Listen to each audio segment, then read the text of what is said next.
अस्सलाम वालेकुम और वेरी गुड मॉर्निंग। मैं हूं माया खान और मैं हूं शाहज़ेब अहमद और आप हमें बराह रास्त देख रहे हैं 92 पर सुबह सवेरे पाकिस्तान में। प्रोग्राम का आगाज़ सुबहनामा की उस खबर से करेंगे जो बहुत ही अफसोसनाक देर रात कल पेश आया और बहुत से लोग सो चुके थे। उसके बाद जब वो सुबह उठे तो काफ़ी लोगों को सुबह उठने के बाद पता चला कि भाई ये रात को इतना बड़ा हादसा क्या पेश आ गया, और अफसोस के साथ एक जो है वो कैजुअल्टी हुई और बाकी जो जख्मी हैं वो बहुत ज़्यादा सीरियस कंडीशन में। बिल्कुल, उस हवाले से भी हम बात करेंगे जो कि कराची का एक वाकया हुआ कल हमने देखा। साथ में गुजरांवाला का जिक्र करते हैं जहाँ पर बड़ा ही अफसोसनाक हादसा पेश आया है, जहाँ पर 12 अफराद की जान चली गई और 8 जख्मी भी हुए हैं इस हादसे में, जबकि ये बताया जा रहा है कि 2 वैन हैं जो एक खड़े डंपर में टकरा गई, जिसकी वजह से यह हादसा पेश आया। और इसके नतीजे में तकरीबन जो बताया जा रहा है अब तक की जो इतलात सामने आई है 12 अफराद इसमें जाँ बाग हुए हैं और तकरीबन ज़्यादातर का ताल्लुक एक ही ख़ानदान से है जो कि ट्रैवल कर रहे थे वैन्स में और वो हादसे का शिकार हो गई। उनकी हालत कुछ की तशवीशनाक भी बताई जा रही है, जो कि ज़ख्मी अस्पताल मुंतकिल किए गए हैं। इस हवाले से भी तफसीलात सामने आ रही हैं। खदशा भी जाहिर किया जा रहा है कि हलाकतों का जो इजाफा है वो हो सकता है।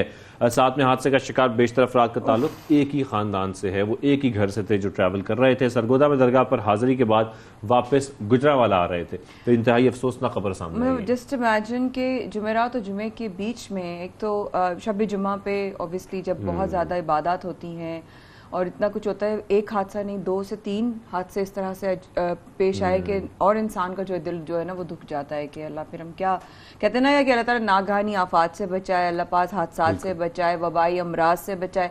ये तमाम चीज़ें इसीलिए इंसान सोचता है कि अल्लाह ताला हर तरह से महफूज रहे। अब कराची वाले की भी जो बात करें, सदर में जो धमाका हुआ है उसके हवाले से कितना बिल्कुल सदर के धमाके का आप जिक्र कर रही हैं, जहाँ पे जैसे कि माया ने बताया एक शख्स जो है वो इसमें जाँ बहक हो गया, जबकि 13 जख्मी हुए हैं।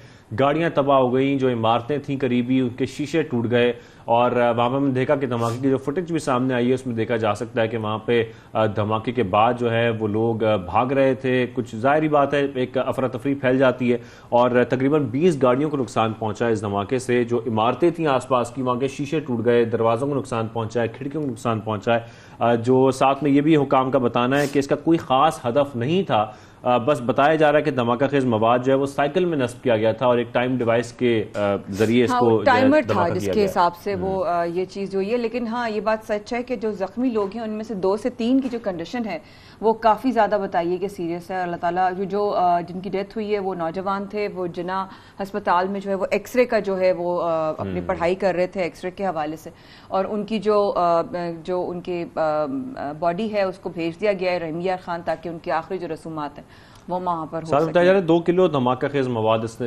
इस्तेमाल किया गया है और साथ में बॉल बेरिंग जो है वो आधा किलो बॉल बेरिंग इस्तेमाल की गई है। जाहिर बात जब बॉल बेरिंग इतनी इस्तेमाल की जाए तो फिर उसका नुकसान होता है और वो नुकसान हमने देखा है कि वहाँ की जो शुक्र है अल्लाह का कि वहाँ पर जाँ बहक लोग जो हैं उनकी तादाद ज़्यादा नहीं है, लेकिन फिर भी गाड़ियों को नुकसान पहुँचा। जख्मियों की तादाद बहुत ज़्यादा है, तकरीबन 20 से 22 अफराद इसमें जख्मी हैं, जिसमें से कुछ की हालत भी ठीक नहीं है, अस्पतालों को मुंतकिल किया गया है। जैसे जैसे अपडेट आएंगी उसके हवाले से शेयर करते रहेंगे। बिल्कुल ऐसा ही है, लेकिन वज़ीर आज़म ने, वज़ीर ख़ारजा ने, वज़ीर दाखिला ने जो है साथ साथ और पॉलिटिकल लीडर्स ने, सब ने जो है इस पर इज़हार अफसोस किया है और बहुत सारी जो है वो इस वक्त बेसिकली ये कहा है कि कराची में जो है वो खौफ और हिरास फैलाने की ये नाकाम कोशिश की गई है।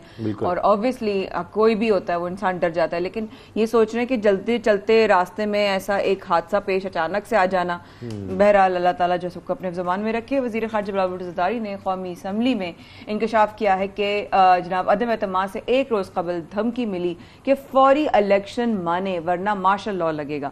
ये खबर पर जरूर आ रही है कि कहीं से कहा जा रहा है कि इलेक्शन पे जोर दिया जाए, कहीं से हो रहा है कि इलेक्शन नहीं होने चाहिए। ये सारा माजरा जो है इस वक्त चल रहा है। देखिए उन्होंने ऐवान में 3 मार्च के बाद होने वाले जो गैर आईनी काम थे उस हवाले से भी मुलव्वस अफराद की निशानदेही के लिए पार्लिमानी कमीशन बनाने का मुतालबा भी किया है। दूसरी जानब हम ये भी देख रहे हैं कि मरियम नवाज साहिबा ये कह रही हैं कि मुल्क में जल्द इलेक्शन की वो हामी है और मौजूदा हुकूमत को इमरान के गुनाहों का टोकरा अपने सर पर नहीं उठाना चाहिए, ये कहना है मरियम नवाज साहिबा का।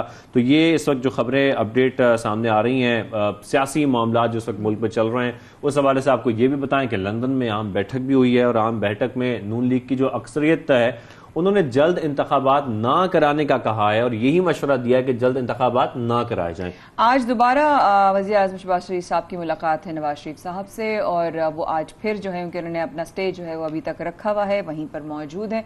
उन्होंने जो वहाँ से खबर ये आई है कि उनकी आज मुलाकात फिर होगी और उन्होंने कुछ और मुद्दों पर जो है वो बात भी करनी है।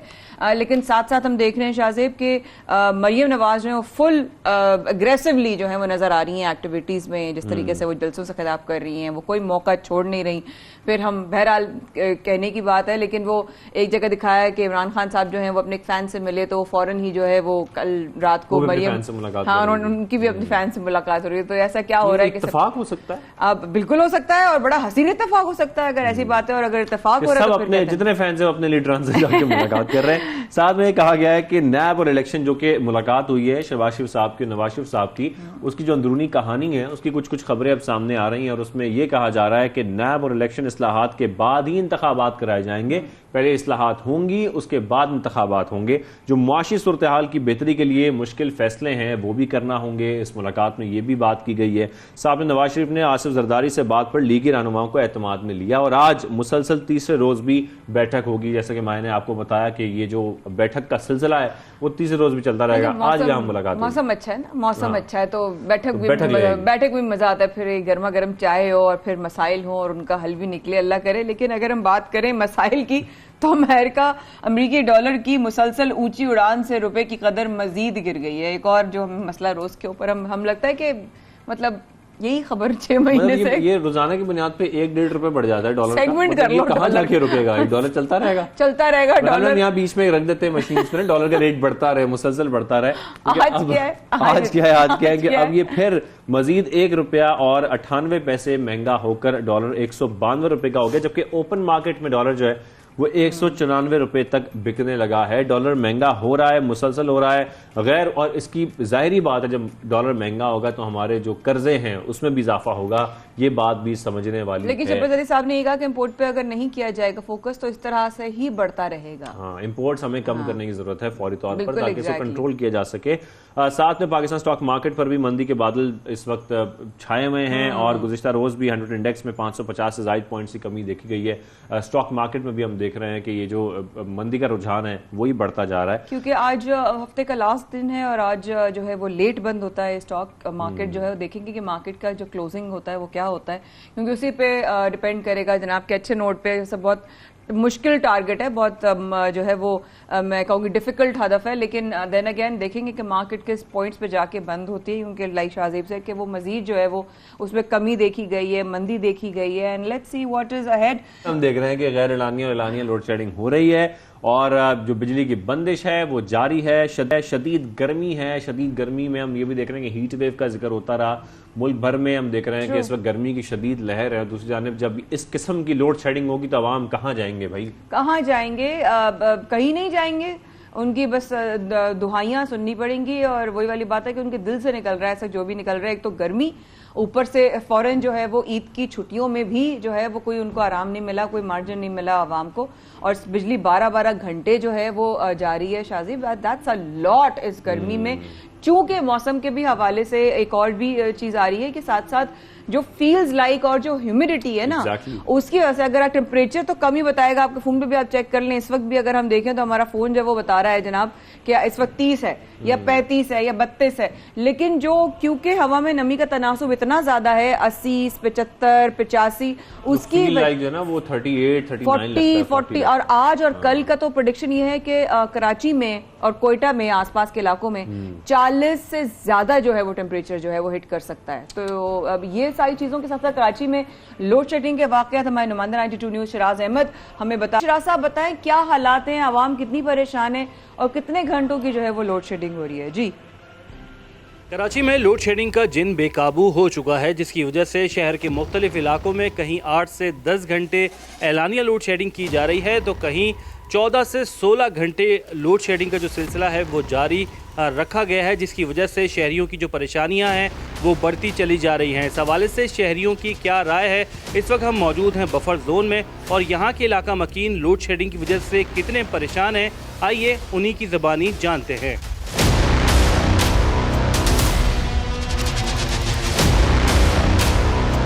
बताए 2-2 घंटे 4-4 घंटे, और मैसेज आ जाता है कि जी 8 बजे बंद करेंगे और रात के 9 बजे खोलेंगे।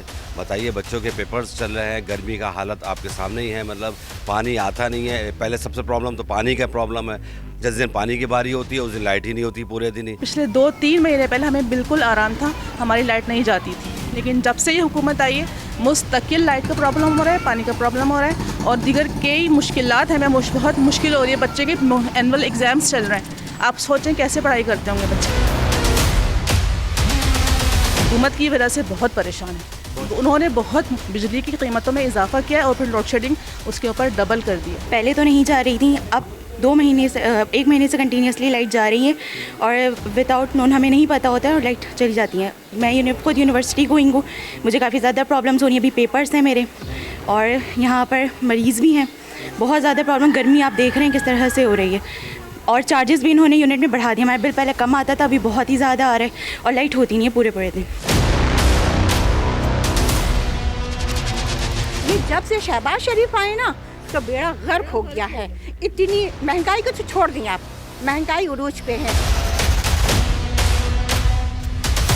गैर एलानिया लोड शेडिंग कर रहे हैं, मर्जी चाहे जैसे लोड शेडिंग कर रहे हैं, कोई पुरसाने हाल नहीं है, कोई कहने वाला नहीं, कोई सुनने वाला नहीं, कोई रिस्पांस नहीं है, कुछ नहीं है जी, बस आ जाएगी जी। बिल्कुल यही है कि अब जब होगा तो आ जाएंगे। अब कल पूरा 9 बजे से लेकर शाम को 6:30 बजे तक लाइट बंद रही है। बताइए, हर चीज़ बंद है। मुल्क का माशी हब कराची के तमाम तर इलाके इस वक्त लोड शेडिंग की बदतरीन सूरत हाल से दो चार हैं। इलाकों की अगर बात की जाए तो मलीर, कालाबोट, नाज़माबाद, नॉर्थ नाज़माबाद, नागन चौरंगी, बफर जोन, गुलिस्तान जौहर, गार्डन, सदर और इसके इतराफ़ के सभी इलाकों में लोड शेडिंग एलानिया और गैर एलानिया की जा रही है, जिसने सार्फिन की परेशानियाँ मज़ीद बढ़ा दी हैं।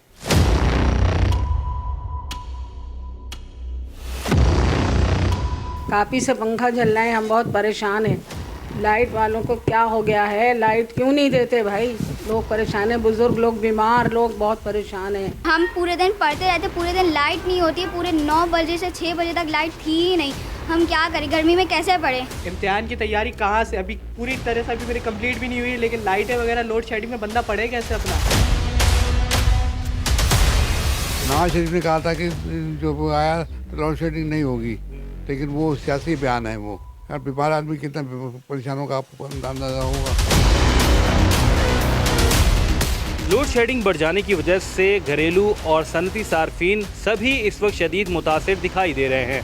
शहरियों का मौक़िफ़ है कि भारी भरकम बिलों की अदायगियों के बावजूद कि इलेक्ट्रिक उन्हें बिला ताअत्तुल बिजली फराहम करने में नाकाम है।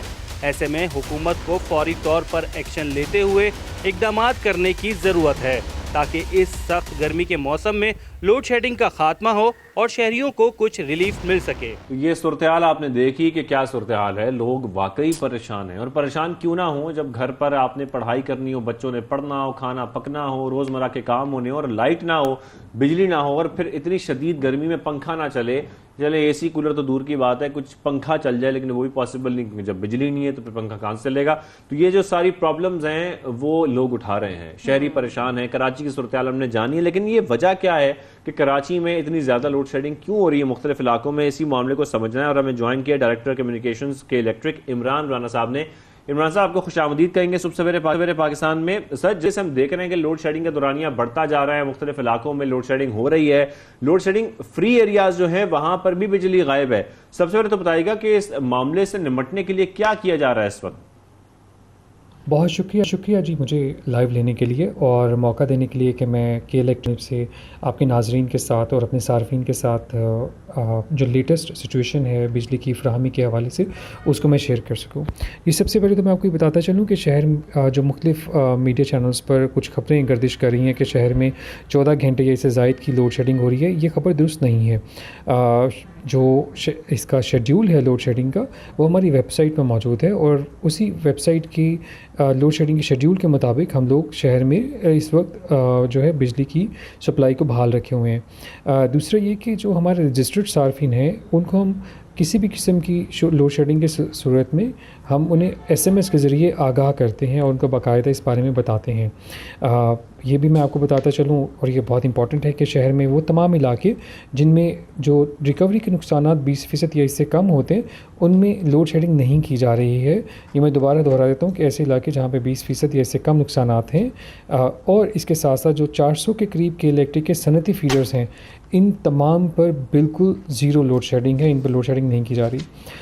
ताहम जो इम्पॉर्टेंट चीज़ है कि ऐसे इलाके जहाँ पे रिकवरी के लॉसेस बहुत ज़्यादा हैं, जैसे जहाँ पे एक अरसा से नादहिंदगान जो हैं मुफ्त बिजली इस्तेमाल कर रहे हैं, जैसे लांडी के एरिया है, जैसे कुछ भैंस कॉलोनी के कुछ इलाके हैं, और इस तरह के दीगर इलाके शहर में मौजूद हैं, तो हमारी टीम्स बाकायदा इन पे ऑपरेशन करती हैं और इनमें कनेक्शंस को मुनक़ता किया जा सकता है। शहरी परेशान भी हैं, जाहिर है बहुत सारे चैलेंजेस सामने हुए, लेकिन नेशनल ग्रिड के अगर हवाले से बात करें तो इस वक्त के इलेक्ट्रिक को कितनी बिजली मिल रही है? थोड़ा सा टेक्निकल सवाल है और हमें ज़रा पता भी हो न जाए तो आप बता भी दीजिए, लेकिन आप लोग इस वक्त ज़्यादा तौर पे कितनी बिजली बना रहे हैं? दूसरा, तीसरा, शहर को इस वक्त कितनी बिजली जो है वो दरकार है या ज़रूरत है, रिक्वायरमेंट है? जी बहुत शुक्रिया। NTDC के नेटवर्क से हमें ऑलमोस्ट आप समझ लीजिए कि कराची के नेटवर्क को ऑन एवरेज 1000 मेगावाट या इससे कुछ ज़्यादा, क्या कभी कुछ थोड़ा बहुत कम, ऑन एवरेज हमें बिजली मौसूल हो रही है। और इसके साथ साथ मैं ये भी समझ सकता हूँ कि आप का सवाल का मकसद ये भी हो सकता है कि हमें कितने शॉर्टफॉल का जो है वो सामना है। तो कराची के ग्रिड के लिए, कराची के कस्टमर्स के लिए तकरीबन ऑन एवरेज मैं औसतन बात करूँ तो 250 मेगावाट से तकरीबन 300 मेगावाट के रेंज के अंदर हम कोशिश कर रहे हैं कि इस करंट शॉर्टफॉल को, इस सिचुएशन को हम रखें और इसी में मैनेज करें, इसको बढ़ने ना दें। इससे इस सिलसिले में हम तमाम इदारे जो हैं हमें जो फ्यूल सप्लाई करते हैं, NTDC है, SSGC है, इसके साथ साथ हमारी IPPs हैं, हम तब सब के इमरान राना साहब, आखिर में मैं तो सिर्फ यही कह सकता हूँ आपकी पूरी बात सुन के कि इस वक्त जो मुल्क में सूरत हाल है, जिस तरह से कराची में शदीद गर्मी पड़ रही है, लोग परेशान हैं लोड शेडिंग से भी, क्योंकि लोड शेडिंग हो तो रही है, तो आप भी ज़ाहिर है आप बता रहे हैं कि उसका एक शेड्यूल जारी किया गया, लेकिन हो तो रही है, लोग उससे परेशान भी हैं। तो क्या तसल्ली देना चाहेंगे आप लोगों को? लोग आपको सुन रहे हैं और आपसे कुछ सुनना चाहते हैं, कुछ अच्छी खबर सुनना चाहते हैं कि क्या इसमें कोई बेहतरी का इम्कान है? जी, बहुत अहम सवाल है और मैं आपका शुक्रिया अदा करता हूँ कि आपने मुझे मौका दिया कि इसको मज़ीद क्लैरिफाई करूँ और इसके बारे में मज़ीद अपडेट शेयर करूँ। जो हीट वेव के सिनेरियो के अंदर इस वक्त की इलेक्ट्रिक की जानिब से कोशिश की जा रही है कि कस्टमर्स को मैक्सिमम जो है वो रिलीफ दिया जा सके।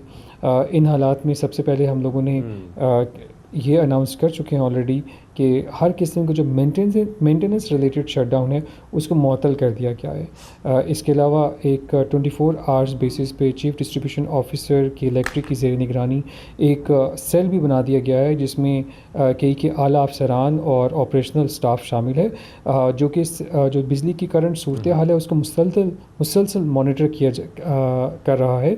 और ये भी कि जो जितने भी हमारे वसाइल हैं, जो मौजूदा वसाइल हैं, जिसमें फ्यूल की अवेलेबिलिटी के साथ साथ जनरेशन के हवाले से जितनी मैक्सिमम हम लोग कस्टमर को रिलीफ इस वक्त प्रोवाइड कर सकते हैं वो हम कर रहे हैं। इसके साथ साथ आगे बढ़ते हुए के इलेक्ट्रिक ने जो कराची में फलाही इदारे हैं जैसे सैलानी वेलफेयर ट्रस्ट है, उनके इश्तराक के साथ मिलकर उनके इश्तराक से शहर में मुख्तलिफ मकामात पर हीट वेव के लिए जो रिलीफ कैंप है वो भी कायम किए हैं और कोशिश कर रहे हैं कि इस सूरत हाल में जो सिटीजन्स हैं उनके साथ मिलकर इस शदीद मौसमी हालत को इसको डील किया जा सके बेहतर से बेहतर तरीके से।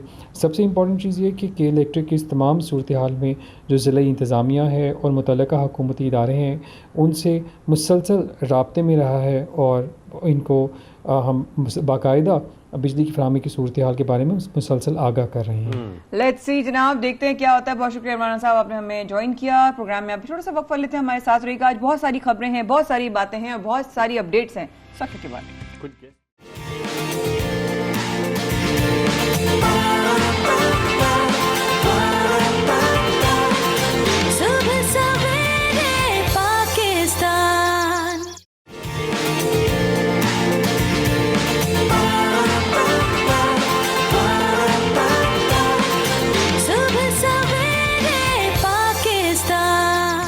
एक एक बार फिर हमारे साथ देने का बहुत शुक्रिया। शाहजेब और माया आप लोग के साथ बराह रास्त हैं और हम अगला जो हमारा सेगमेंट है वो है जनाब इस्लामाबाद के हवाले से। कैपिटल डेवलपमेंट अथॉरिटी की जानिब से इस्लामाबाद में 2000 कनाल अराजी पर पार्क बनाने का फैसला जो है वो किया गया है। CDA हुकाम का कहना है कि फातिमा जन्ना पार्क के जो बाद ये दूसरा बड़ा पार्क इंशाल्लाह होगा। जमीन के हद जो है हदबंदी का जो अमल है वो शुरू कर दिया गया है और जल्दी तामीर इसकी कर दी जाएगी। और कितनी अच्छी बात है कि इस्लामाबाद में एक और बहुत बड़ा पार्क बने। अब यहाँ कराची में अब्दुल सत्तार दीदी भी जो है वो उनके नाम से भी जो है वो एक्टिविटीज और जगह और स्टेडियम और पार्क शुरू है। बहुत अच्छी बात है, जितनी हरियाली हो जितनी पार्क्स हो, इसके हवाले से जो है हमारे नुमाइंदा हमें बता रहे हैं। बिल्कुल, उन्होंने रिपोर्ट तैयार की और तफसीली रिपोर्ट तैयार की है बिलाल आफरीदी ने, वो देखते हैं।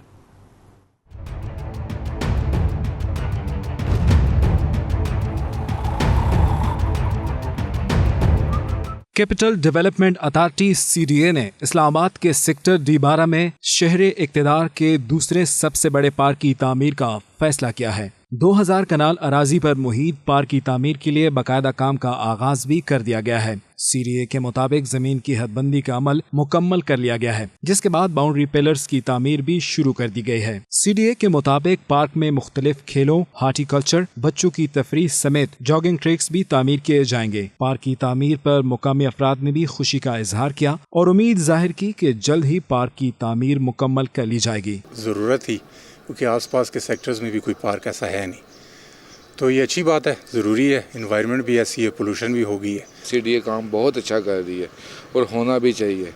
यहाँ पे इस चीज़ की ज़रूरत भी है, दरख्त भी लगाने चाहिए। सारे मामलात को CDA को देखना भी चाहिए और देख भी रही है। बहुत अच्छा स्टेप है। देखें, इस्लामाबाद बहुत कंजस्टेड होता जा रहा है, यहाँ पे आबादी बहुत ज़्यादा बढ़ गई है और हर सेक्टर्स में मैं तो कहता हूँ कि यहाँ तो बहुत ही ज़रूरी है और इसके अलावा सारे सेक्टर्स में पार्क्स होने चाहिए। नए पार्क से सेक्टर D12, E11, E13 समेत 30 सेक्टर्स की आबादी मुस्तफीद हो सकेगी। कैमरामैन अमजद अब्बासी के साथ बिलाल अफरीदी, 92 न्यूज़, इस्लामाबाद। तो ये जिस तरीके से हमने देखा इस्लामाबाद में बड़ा अच्छा स्टेप लिया गया है और नए पार्क की तामीर का बाकायदा तौर पर आगाज कर दिया गया है। दैट्स वेरी गुड, क्योंकि जो इस्लामाबाद के शहरी इवन जो दूसरे शहरों से भी आते हैं उनके लिए बड़ा अच्छा है कि इस्लामाबाद एक बड़ा क्यूट सा बड़ा प्यारा शहर है। इस्लामाबाद तो माशाल्लाह अगर देखा जाए ना बॉस, तो है वही से हरियाली है, पहाड़ है, खूबसूरत मौसम होता है, जरा सा बारिश होती है तो इस्लामाबाद हसीन लगने लगता है। और वही बारिश कराची में चाहता है, मतलब घर से ना बंदा निकले। तो हम जो है आसिफ शाह साहब हमारे साथ मौजूद है, बिल्कुल तर्जुमान है, उनसे हम बात करेंगे। CDA आसिफ शाह साहब आपको खुशामदीद कहेंगे सबसे पहले पाकिस्तान में। सर, बेहतरीन फैसला भी किया गया है, बहुत अच्छा कदम भी उठाया गया है और ये फैसला करना, इसकी तामीर कराना लोगों के लिए बहुत अच्छी बात है। बताया जाएगा कि बाकायदा तौर पर काम कब से शुरू होगा या हो चुका है? देखें, बिल्कुल पार्क्स के हवाले से मैं आपको ये बताता चलूँ कि अभी गैलप पाकिस्तान ने इस्लामाबाद के हवाले से एक सर्वे किया था, तो इस्लामाबाद के शहरियों ने जो सर्वे में हिस्सा लिया उनमें सबसे ज़्यादा जो दूसरे नंबर पर रीज़न इस्लामाबाद को खूबसूरत तरीन शहर करार देने की गई नेचुरल ब्यूटी के बाद, वो इस्लामाबाद के शहर में पार्क्स थे। तो इस हवाले से तकरीबन CDA की मौजूदा इंतज़ामिया ने पिछले 1.5 से 2 साल में 280 से ज़्यादा पार्क्स उनको रिहेबिलिटेट करवाया है। उनकी जो फेंसिंग, लाइटिंग, बेंचेस, बच्चों के लिए फैसिलिटीज़, झूले, राइड्स, जो इसके अलावा साइकिलिंग ट्रैक्स, जॉगिंग ट्रैक्स वगैरह उसमें बनाए, और ताकि शहरी एक पुरफ़ज़ा मकाम में जाके अपनी शाम के औकात में, सुबह के औकात में भी जब भी उनको मौका मिले वो कर सके। इसके अलावा पाकिस्तान का पहला पेट फ्रेंडली पार्क भी CDA ने लास्ट ईयर इनॉग्रेट किया था। ये तो जो ऑलरेडी पार्क्स थे, इसके अलावा D12 के एरिए में, भाराकेऊ के एरिए में और इस अलावा मुख्तलिफ पार्क, जैसे H8 में एक पाकिस्तान मोनूमेंट के साथ एक पार्क बना रहे हैं। तो इस तरह के मनसूबे मुख्तलिफ CDA ने स्टार्ट किए हैं इस्लामाबाद की खूबसूरती को बढ़ाने के लिए, शहरियों को एक सेहतमंद माहौल फराहम करने के लिए और साथ साथ अपनी ग्रीनरी को भी बढ़ाने के लिए। तो ये चंद मनसूबे हैं जिन पर CDA पिछले कुछ अर्से से अमल दरामद कर रहा है।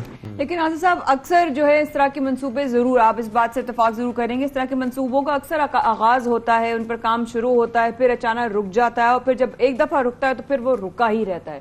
खुदा न खासा इस मंसूबे के साथ तो ऐसा नहीं होगा।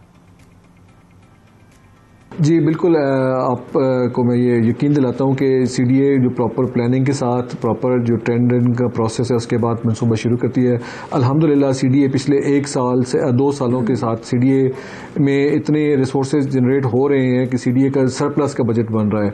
तो फंडिंग का ही इशू होता है। अगर प्रोजेक्ट को रुकते हैं तो वो फंडिंग का इशू नहीं है। जो भी प्रोजेक्ट्स हम शुरू कर रहे हैं वो इंशाल्लाह हमारी कोशिश होती है कि जो टाइमलाइन सेट की जाती है उससे पहले पहले कंप्लीट हो जाते हैं। अच्छा आसिफ साहब, इस हवाले से बताइएगा, इस वक्त इस्लामाबाद में टोटल कितने पार्क्स हैं, तादाद कितनी है, उनकी देखभाल कैसे किया जा रहा है, खासतौर पर उनका ख्याल कैसे रखा जाता है, उनको मेंटेन कैसे किया जाता है, इस हवाले से कुछ बताइएगा प्लीज। जी बिल्कुल, इस्लामाबाद के तकरीबन 280 से ज़्यादा पार्क्स हैं जो उनकी मोस्टली 95 से 98% पार्क्स की जो मेंटेनेंस है वो CDA कर रहा है। चंद 1, 2 या 3 जगह पे मुख्तलिफ पार्क्स हैं कि जो private public private social responsibility के तहत चंद ऑर्गेनाइजेशंस ने लिए हुए हैं। उसके अलावा सारी हमारे डायरेक्टरेट्स हैं, एनवायरनमेंट का स्टाफ है जो टेक्निकली वेल इक्विप्ड है, उनको सारी फैसिलिटी CDA मुहैया करता है। वो सारे पार्क्स की लुक आफ्टर वो कर रहे हैं। बिल्कुल सही बात है, लेकिन ये भी देखा गया है आसिफ साहब कि जब इस तरह की चीज़ें बनती हैं, इस तरह के वेन्यूज़ बनाए जाते हैं तो उनकी जो मेंटेनेंस होती है वो तो होती है, लेकिन आवाम भी कोई बहुत अच्छा किरदार नहीं अदा करती। वो भी जो है बहुत ज़्यादा उसको ख़राब कर देती है, उसके साथ जो है वो इस तरह से पेश आती है ऐसे बस हाँ हमारा तो ही काम है, हमारी तो ही ज़मीन है, हमारा तो ही पार्क है, हमारा तो ही पैसा लगा है। तो ऐसे ही वो एक माइंड सेट होता है। तो वो उस सूरत में अगर खुदा न खास्ता इसकी जो है इस पार्क की भी वही हालत करने की कोशिश की जाए या कोई करे तो क्या उसके खिलाफ कोई जो है वो लीगल एक्शन लिया जा सकता है? कानून क्या कहता है? जी CDA के बाईलाज में इस तरह की मौजूद चीज़ें हैं जो लिटरिंग के लिए पाबंदी है। और देखें ये फिर मैं शहरियों का इखलाकी फ़र्ज़ बनता है, जैसे CDA का ये फ़र्ज़ बनता है कि CDA इन पब्लिक मकामात के ऊपर जो पब्लिक प्लेसेस हैं, पार्क्स हैं, जो इस तरह की दूसरी चीज़ें हैं, वहाँ पे CDA ने डस्ट बिन्स लगाई हुई हैं, वेस्ट बिन्स लगी हुई हैं, वेस्ट कलेक्शन होती है, सुबह शाम गार्बेज हम वहाँ से उठाते हैं। लेकिन कोई भी सिविक ऑर्गेनाइजेशन, दुनिया की कोई भी म्यूनसिपैलिटी जो है या कोई भी इस तरह की जो शहरों की सफाई का निज़ाम कहीं पे भी मेंटेन नहीं हो सकते जब तक पब्लिक उनका साथ ना दे। अब आपने भी आपके शहर में ये बात आई होगी, हम सब इसी सोसाइटी में रहते हैं कि लोग बेंचेस पे बैठ के फ्रूट्स खाते हैं या कुछ चीज़ खाते हैं, रैपर्स फेंकते हैं, साथ ही डस्टबिन लगी होती है, उसमें उसको इस्तेमाल नहीं करते, तो ऑब्वियसली उससे माहौल में भी गंदगी फैलती है। बाद में लोग आते हैं, हर वक्त तो सफाई का अमला वहाँ पे मौजूद हो भी सही, तो 24 घंटे इस तरह की चीज़ें अगर एक्टिविटी हो रही हो तो कहीं से उनसे भी सुस्ती और कमी कोताही हो सकती है, तो एक इससे पूरे पार्क का माहौल डिस्टर्ब होता है। तो मैं ये दरख्वास्त करूँगा अपने पार्क्स में आने वाले शहरियों से कि आप पार्क्स में आएँ जहाँ पे आपके पास अपने पास कोई चीज़ रखें, अपना जो भी आप खाना पीना जो करते हैं उसके बाद अपनी जो चीज़ें रैपर्स वगैरह या शॉपर्स होते हैं उसमें डालें, और जब आप जहाँ पे डस्टबिन नज़र आए वहाँ से आप उसको इस्तेमाल करें, उसको वहाँ से हमारा अमला उसको उठा लेगा। इससे ना सिर्फ हमारे अमले के काम में आसानी होती है बल्कि ये भी होता है कि हमारे पार्क्स का जो माहौल है, साफ़ सुथराई है, वो बहुत बेहतर अंदाज में उसको मेंटेन किया जाता है।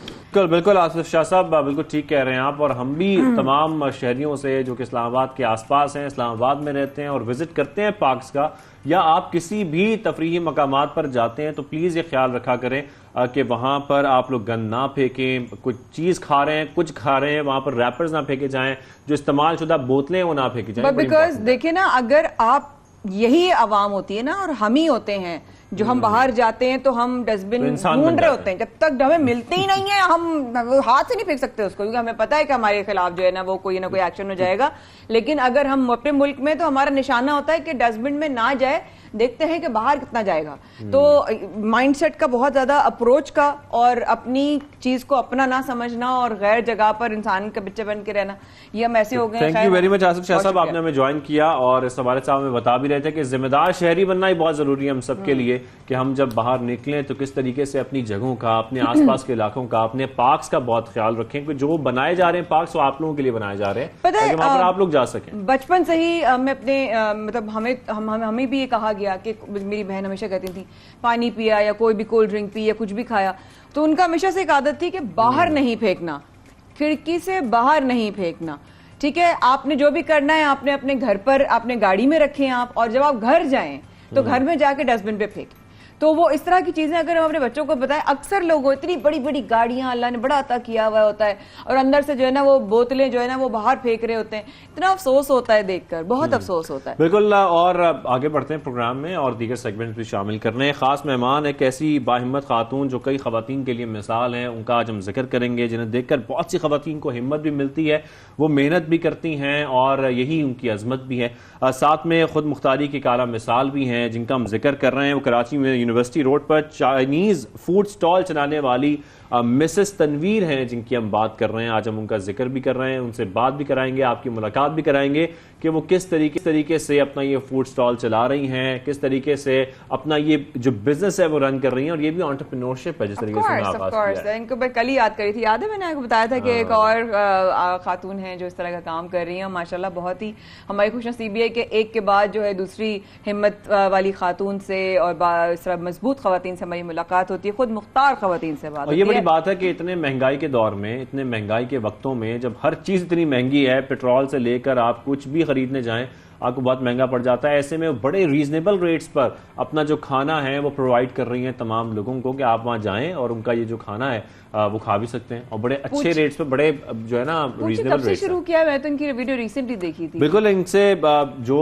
बातें करनी है, बहुत सारे सवाल भी करने हैं, तो इनसे मुलाकात कराते हैं। मिसेस तनवीर हमारे साथ मौजूद है। अस्सलाम वालेकुम, गुड मॉर्निंग। सबसे पहले तो आप ये बताइएगा कितना अरसा हो गया आपको ये स्टॉल लगाए और ये आगाज कब किया था आपने?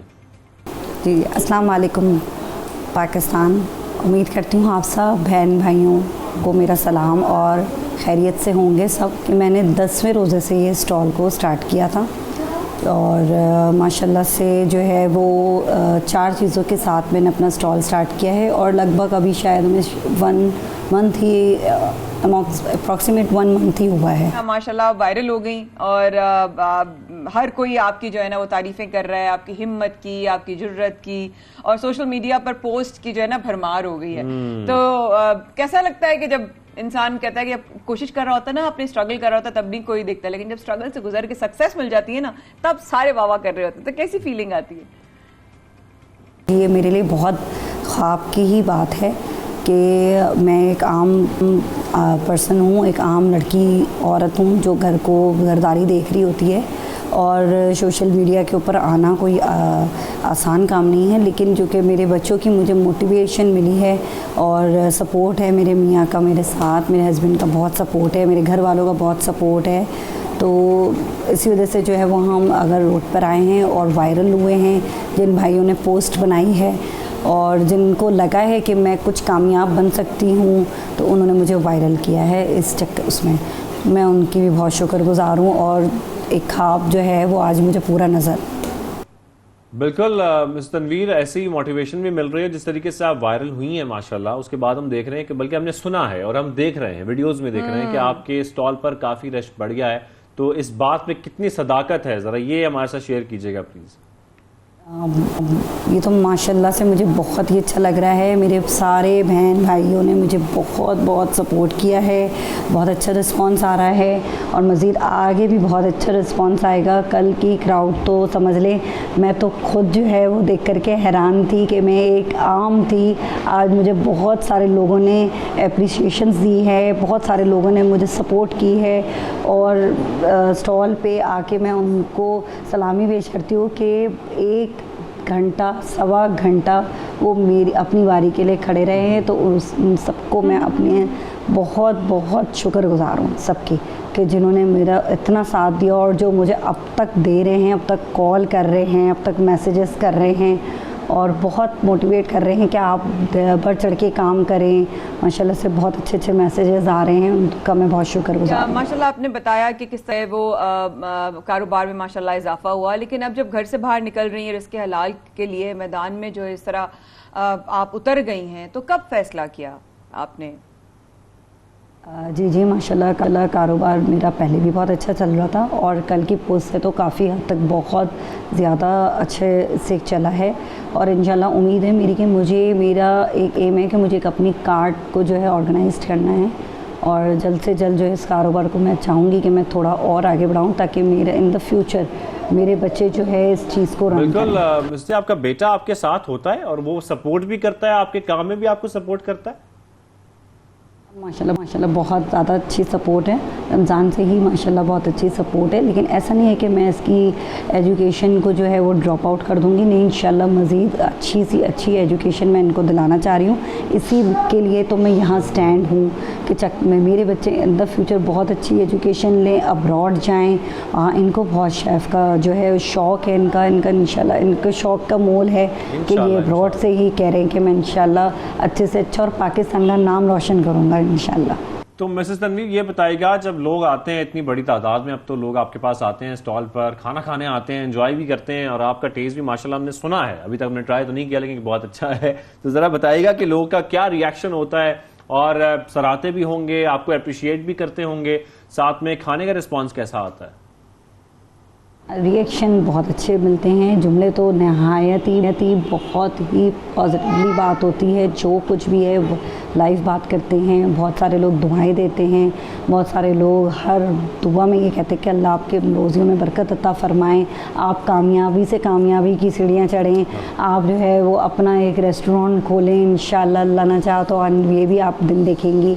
माशाल्लाह कोई मुझे नेगेटिवली जवाब अब तक नहीं आया और उम्मीद है कि अभी भी नहीं आएगा, और इंशाल्लाह जो है वो मैंने जिस मकसद के लिए निकली हूँ वो मकसद भी पूरा होगा, और मैं लोगों को और अच्छे से अच्छा मैं चाहती हूँ कि मैं उनके लिए करूँ जितना। रिश्तेदार जो है ना वो बहुत बड़ा किरदार अदा करते हैं आपकी ज़िंदगी में, आपके ज़्यादा दूर जाने की ज़रूरत ही नहीं पड़ती, लेकिन आपके रिश्तेदारों का क्या रिस्पॉन्स है ये हमें बताइए।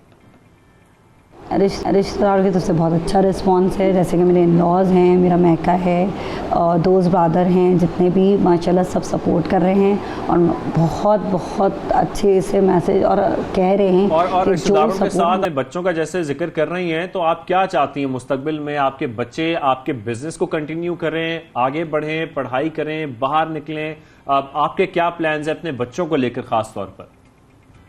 देखिए मेरे बच्चे इंशाल्लाह एजुकेशन कंप्लीट करेंगे, और अपनी ये जनरेशन है आगे की है जनरेशन, न्यू जनरेशन है, जो चाहें बने, लेकिन अच्छे और अपने फ्यूचर में अपने माँ बाप का भी नाम रोशन करें और ख़ुद का भी इतना नाम रोशन करें कि आने वाली जो नस्लें हैं कम से कम इनसे खुद सीखें, जैसे हमने अपने माँ बाप के घर सीखा, और आज चार के बीच में बैठना जाना, माशाल्लाह चार ने बहुत हम उनके बीच में बैठ कर के इज़्ज़त हासिल करी। मैं भी चाहूँगी कि मेरे बच्चे भी कामयाब बने। कोई ऐसी ख्वाहिश शाहजेब के, मेरे दिल में एक सवाल आया, कोई ऐसी ख्वाहिश जो आपको लगता है कि आपने जो है वो उसको पूरी होना बाकी है, अभी वेट कर रही हैं आप उसका?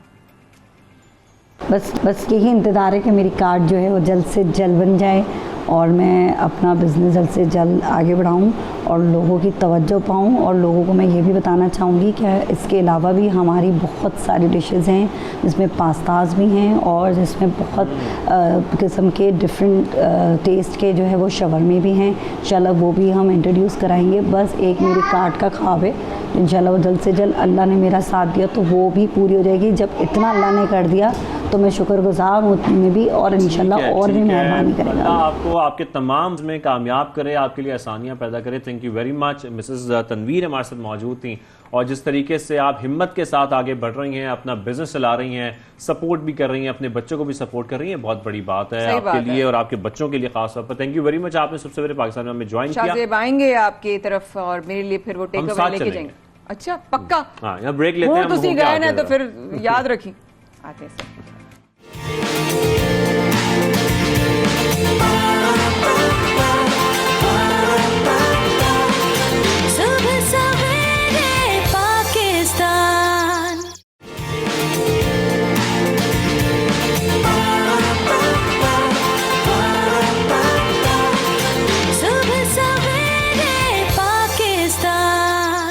Welcome back. आप देख रहे हैं सुबह सवेरे पाकिस्तान, माया खान और शाहजेब अहमद के साथ। और जैसे कि हमने आपको कहा था कि बहुत सारी खवातीन से मुलाकात करानी है आज आपकी।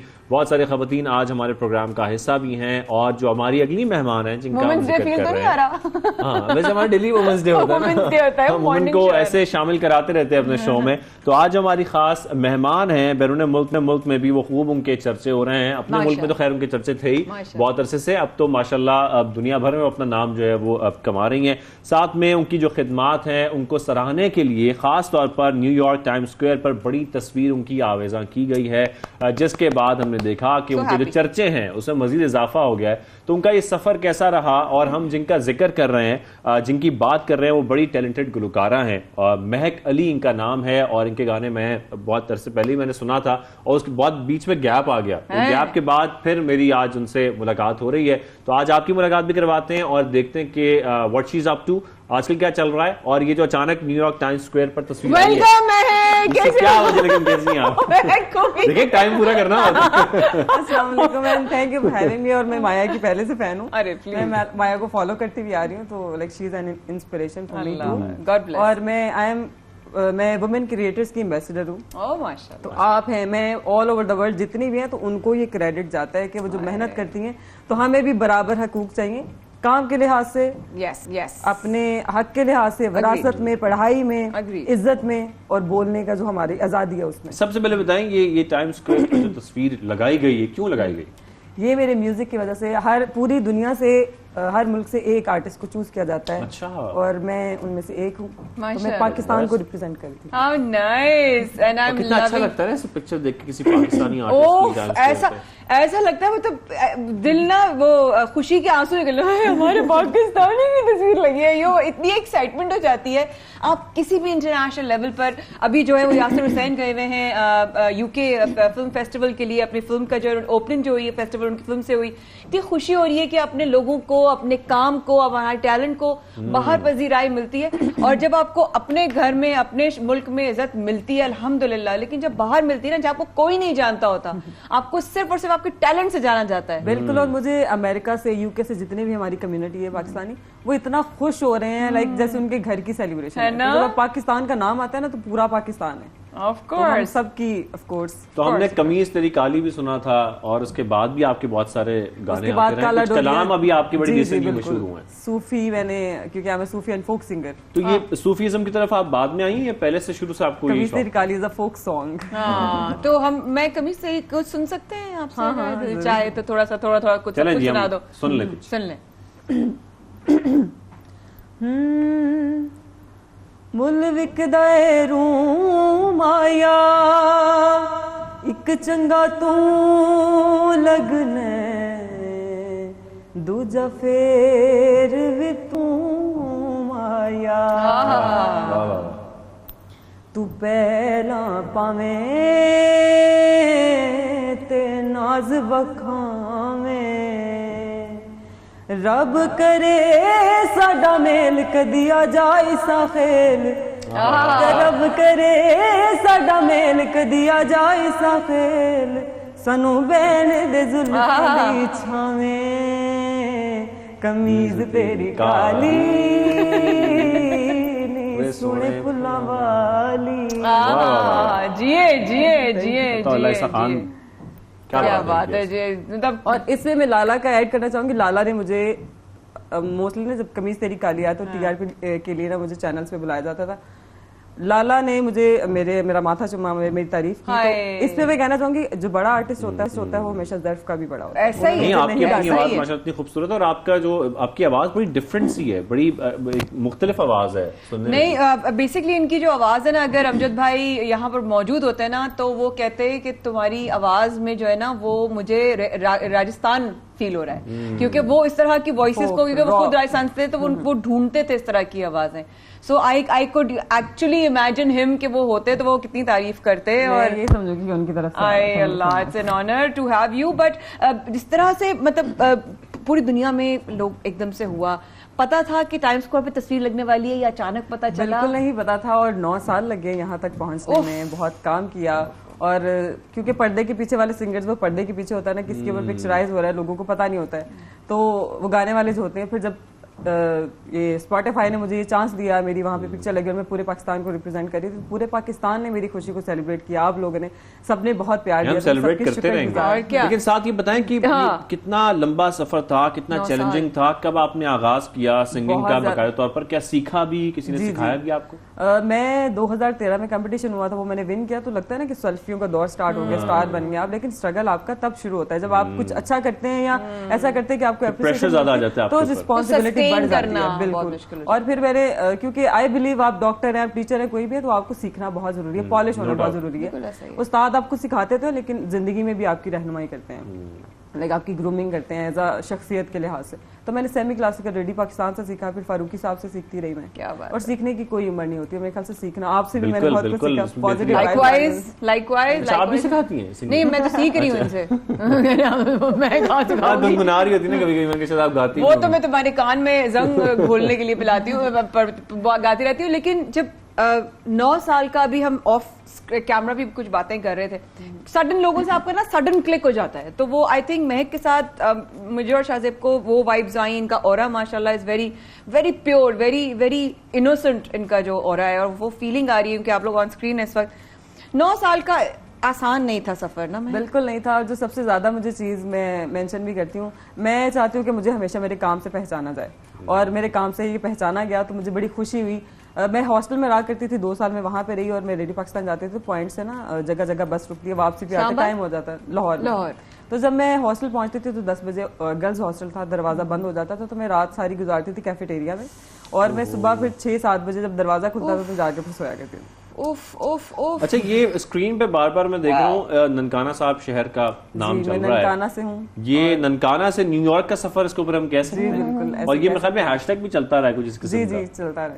अच्छा, अब जो स्ट्रगल थी, मैं सिर्फ सोच कर मैं एक्चुअली हिल गई, क्योंकि ये एक जुमला महक ने बोल दिया, लेकिन इसके पीछे जो पूरी रात को कैंटीन में बैठकर, और एक रात नहीं पता नहीं कितनी रातें ऐसी होंगी कि बहन है, बेटी है, औरत है, और इस माशरे में आपने कैंटीन में आप बैठे रात से लेके पूरी रात, खुले आसमान के नीचे हो, खुली हवा में हो, और इवन जाते हुए ऑफ कोर्स अकेली लड़की है, मैं ये नहीं कहूंगी कि मतलब सब बुरे होते हैं, सब मर्द बुरे नहीं होते, अच्छे भी होते हैं, शाहज़ेब जैसे मैं बैठा हूँ इसलिए कह रही हूँ तो गुजरते हुए हूट कर जाना कि हाँ क्या कर रही हो, चलोगे, तो वो सारा बड़ा मुश्किल वक्त था। तो मैंने देखा, लेकिन मैं हर क्रिटिसिज्म को हमेशा पॉजिटिव लेती थी। और ये तो स्ट्रगल होती है, फिर आपको मुआशरे के साथ भी लड़ना पड़ता है, लोगों के साथ भी लड़ना पड़ता है, फिर आप आगे बढ़ते हैं, और यही सारी स्ट्रगल है मेरे ख्याल में, जिसके साथ आप यहाँ माशाल्लाह। तो महक, क्या वो जो स्ट्रगल्स थी उसकी वजह से ये जो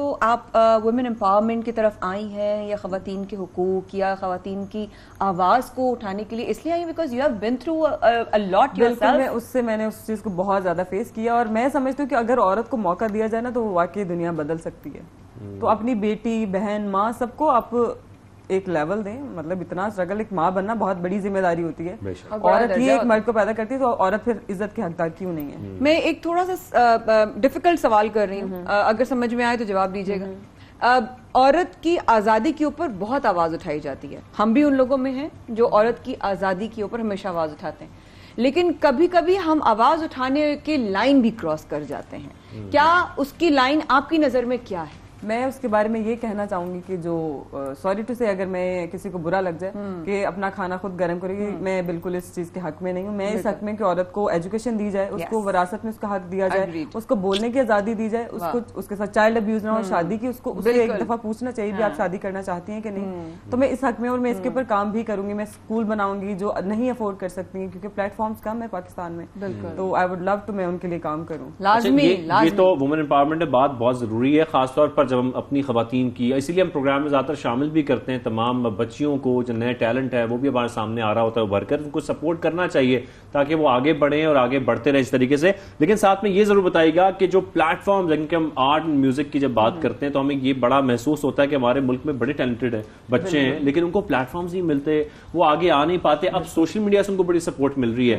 आप क्या करना चाहती हैं या क्या समझती हैं कि पाकिस्तान में प्लेटफॉर्म्स हैं इतने म्यूजिक के लिए? मैं इस पे ये कहना चाहूंगी, म्यूजिक स्कूल्स बहुत कम है, मैं इस पे काम भी करूंगी। कुछ हैं, मेरे बहुत सारे दोस्त हैं जिसके ऊपर काम कर रहे हैं। मेरे ख्याल से अगर आप किसी भी फील्ड को ज्वाइन करना चाहते हैं या परस्यू करना चाहते हैं तो उसके लिए प्लीज सीखें, और एजुकेशन बहुत जरूरी है। पहले अपनी तालीम हासिल करें, म्यूजिक करें, लेकिन पैशन के लिए। म्यूजिक रूह की ग़िज़ा है ना, तो जब तक अंदर से आपको पीस महसूस नहीं होगा या आपका स्पिरिचुअल कनेक्शन नहीं होगा, मेरा तो बहुत ज्यादा है, तो आपकी रूह कनेक्ट नहीं होगी तो आप कैसे काम कर सकते हैं, और उसमें बरकत उठ जाती है। तो ये रिसेंटली जो आपने कलाम किया उसमें एक स्पिरिचुअल कनेक्शन आपका मजीद बढ़ गया होगा? मैं इस पे, क्योंकि आपदा जी इज अ लिविंग लेजेंड सबके लिए, मेरे लिए, तो मैं उनसे मिली। जब मेरा पहला गाना था वो भी मैंने औरतों को ही डेडिकेट किया था, बांदी उसका नाम है। जी जी मैं थोड़ा सा सुनाऊंगी। तो आपदा जी ने मुझे उसके लिए कमेंट्स भेजे थे, तो वो हमेशा मेरे दिल के करीब रहेंगी, दुआ दी उन्होंने मुझे, और मैं फिर उनसे मिलने गई। मेरी उस दिन सालगिरह भी थी एंड आई वाज क्राइंग, और बहुत बड़ी बात थी। बिल्कुल उनका ऑरा ही एक और है, उनका ऑरा ही और है, एक सहर सा तारी हो जाता है और आप नहीं रहते अपने बस में। मैं उनसे मिली और उन्होंने मुझे दुआ दी। नसीहत उनकी ये थी कि बेटा पाकिस्तान में अपने आप को मनवाना। तो मैंने कहा आपदा जी, कमिंग फ्रॉम आपदा जी तो बहुत बड़ी बात है। मेरी तो अभी इतना लेवल नहीं है, इतनी औकात नहीं है मेरी, लेकिन पता नहीं उनको, वो फकीर लोग हैं, उनको ज्यादा पता होगा। ऐसा ही ऐसा ही बस उनकी दुआ से कहती फिर तो आप पूरी दुनिया में आपका बैरून मुल्क पड़ाव होगा तो वो फिर हो गया पड़ाव। हाँ बिल्कुल ऐसा ही है। तो हम कलाम क्यों ना सुन ले बांधी। मैं पूछती हूँ खुद से मैं कौन हूँ क्या हूँ, फिर सोचती हूँ मैं तो मुसलसल एक सफर हूँ। मैं पूछती हूँ खुद से मेरा यार कहाँ है, फिर सोचती हूँ कि है मुझ में पर दूर खड़ा है। मेरे तन इश्के दी लीड़नी मैनू आखो कोई फकीर नी, मैं हाँ रांझे दी हीरनी रांझे दी, मैं बांधी यार दी मैं गोली यार दी, ना मैं किसे घर वर्दी ना मैं बाजार दी। हाय हाय हाय हाय हाय हाय हाय हाय क्या बात है क्या बात है। छा गई जी छा गई है महक। तो महक आगे क्या प्लान्स है, क्या कर रही हैं, कहाँ जा रही हैं और अभी मजीद क्या? इंटरनेशनल और 3-4 OSTs आ रहे हैं मूवीज के सॉन्ग्स भी हैं। मैंने ईद पे अपना सिंगल रिलीज किया है। अरे वाह वाह कौन सा वाला? नैना। अरे वाह क्या है वो? रोमांटिक सॉरी रोमांटिक गाना है? इट्स अ सूफी कलाम। हाँ और है इश्क के बारे में। इश्क के बारे आपको पता है इश्क प्यार मतलब इश्क है ना, बस किसी को पता नहीं चला ये इश्क तो हकीकी है ना, कनेक्शन है। बिल्कुल ऐसा ही है। एक इश्क मिजाजी है, एक इश्क हकीकी है। तो इश्क हकीकी में अल्लाह ने शायद आपको जो है ना वो अच्छा और खास तौर पर मैक जब हम देखते हैं कि इंटरनेशनल एक्सपोजर जब किसी का बढ़ता है तो फिर आपको मौका भी मिलता है। तो खैर ऑलरेडी आप सुन भी रहे होते हैं कि आपके आसपास किस किस्म का म्यूजिक चल रहा है, आसपास के ममालिक में कैसा म्यूजिक हो रहा है। आप क्या समझती हैं पाकिस्तान की इस वक्त इंडस्ट्री, खासतौर पे म्यूजिक इंडस्ट्री कहाँ खड़ी है, हमारा म्यूजिक किस तरह का प्रोड्यूस हो रहा है? कि हमें तो बड़ा पसंद आता है लेकिन आप एज अ सिंगर क्या समझती हैं कि हमारा म्यूजिक जिस तरह जा रहा है अच्छा प्रोड्यूस हो रहा है, अच्छा टैलेंट सामने आ रहा है, अच्छे प्लेटफॉर्म्स है, सब कुछ है? जब पाकिस्तान का नाम आता है ना तो पाक धरती और हमारी जमीन इतनी ज़रखेज़ है कि मैं नाम लेने शुरू करूंगी तो बहुत लंबी लिस्ट है। मैडम नूर जहां, आबदा परवीन जी, टीना सानी, नुसरत फतेह अली खान साहब, मतलब इतनी ज्यादा लेजेंड्स थे यहाँ से गए हैं और यहाँ से टैलेंट बहुत निकलता है। मैं जब एज अ जज जाती हूँ मैं देखती हूँ बच्चे इतने टैलेंटेड। हाँ प्लेटफॉर्म्स कम है, इस पे काम नहीं हो रहा, लेकिन बहुत से ऐसे प्रोड्यूसर्स हैं जो बहुत अच्छा काम कर रहे हैं। फ्यूचर म्यूजिक के ऊपर काम हो रहा है तो खुशी होती है देख के, लेकिन इसको और आगे बढ़ना चाहिए, इसके लिए काम भी करना चाहिए। तो मैं गवर्नमेंट को भी कहूंगी प्लीज कुछ हिलें जुलें। बिल्कुल करना बहुत जरूरी है, हिलजुल के कुछ ऐसा करें, कुछ ऐसे प्लेटफॉर्म्स बने ताकि हमारे बच्चे आए और आगे आए। तो हम आखिर में सेगमेंट खत्म करते हुए हम चाहेंगे कि हम महक की आवाज पर ही सेगमेंट खत्म करें। महक प्लीज कुछ सुना दे। कौन सा वाला कह रहे? मैं गाऊंगी नैना। नैना 4 दफा पीछे से आवाज आ चुकी है। नैना हमारी फरमाइश आ रही है प्रोड्यूसर की तरफ से, नैना सुना जद यार हसे ते हस दे, जद यार हसे ते हस दे, रोवे ते मर जांदे,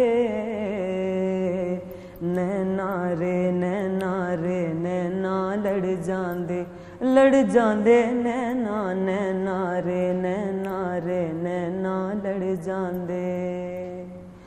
जो कुछ करना ना चावण, जो कुछ करना ना चावण ओ भी कर जांदे, नैना रे नैना रे नैना लड़ जांदे, लड़ जांदे नैना, नैना रे नैना रे नैना लड़ जांदे।